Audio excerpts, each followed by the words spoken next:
بیٹا سعیدہ، اس والی ویڈیو میں ہم بات کریں گے سسٹمک رسک کی۔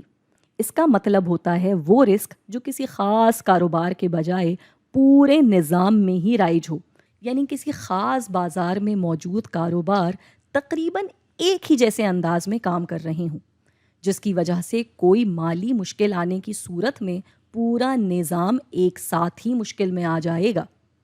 جیسے مثال لیتے ہیں کہ یہ کچھ بینک ہیں جو اس وقت اس معیشت میں کام کر رہے ہیں، جو کہ ہیں اے، بی اور سی۔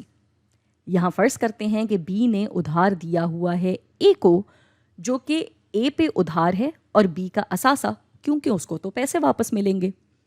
بی نے ادھار لیا ہوا ہے سی سے اور سی نے ادھار لیا ہوا ہے بی سے۔ یعنی بابا پورے ملک کا بینکاری کا نظام ایک ہی طریقے سے چل رہا ہے۔ ہاں بیٹا، کچھ ایسا ہی۔ پھر یہ ہوتا ہے کہ اے کے پاس وہ وقت آ جاتا ہے جب اس کو سی کا لون واپس کرنا ہوتا ہے، مگر فرض کرتے ہیں کہ اس کے پاس تو ابھی پیسہ ہے ہی نہیں، تو ہوگا کیا؟ تو وہی دو صورتیں، یا تو اے دیوالیے کا اعلان کر دے گا یا کسی اور سے ادھار لے کر وہ پیسہ اتارے گا۔ سعیدہ نے خوشی سے بتایا، شاباش۔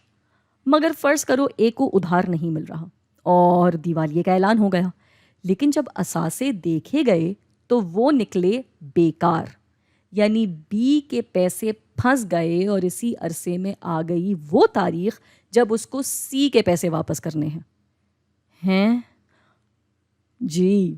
اور فرض کرو کہ بی نے شاید ڈی کو بھی پیسہ دیا ہوا تھا اور اب پتہ نہیں اس کو وہ پیسہ بھی واپس ملتا ہے یا نہیں۔ بابا یہ سب کیا ہو رہا ہے؟ بیٹا، یہ سسٹمک رسک ہو رہا ہے، جو کہ تقریباً ہر ملک کے ہی معاشی اداروں کے لیے ایک قابل غور و فکر مسئلہ بنتا جا رہا ہے۔